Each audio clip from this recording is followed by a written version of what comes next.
Afternoon, guys. I'm glad you're all here. Thank you very much for joining me. If you're not a follower, please hit the subscribe button and join us.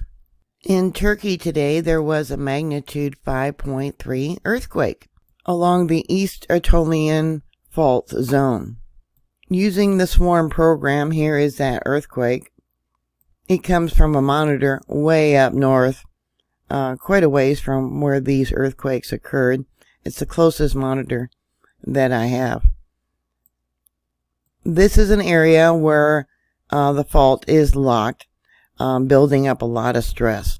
Back in 2000, there was a magnitude 6.8 earthquake close to this area. That earthquake injured and killed a lot of people, damaged a lot of buildings. This area of the Anatolian Plate is slowly moving kind of a northeast.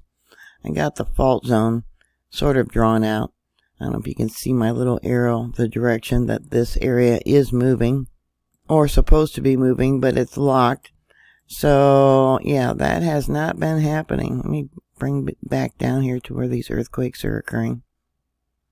This here is another fracture zone. So here's the location of the magnitude 5.3 that occurred. This is the 6.8. And there is a very strong possibility this could be a foreshock for another very large earthquake. That's what happened back in 2020. There was a magnitude 5 or something like that. Maybe a 5.5. Is that it? Let me see. No, it's not. I don't have it marked. But there was a foreshock, and then the 6.8 occurred. Here on nature.com, it talks about that 6 or greater earthquake. It said that it began with a complex rupture with an initial earthquake of a 5.8, and it cascaded into 3 more earthquakes with an earthquake of a magnitude larger than a 6. This earthquake was only 6.2 kilometers in depth, and as you know, all earthquakes are measured from sea level. Now here on USGS, they gave it an intensity level of 8. Panel walls thrown out of frame, fall of walls, monuments, chimneys, sands, and mud ejected, blowholes.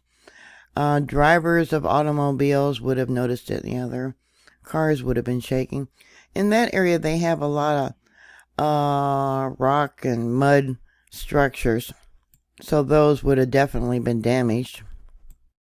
I'm sure there is damage, but I could only find one video posted to Twitter showing the shaking of a chandelier.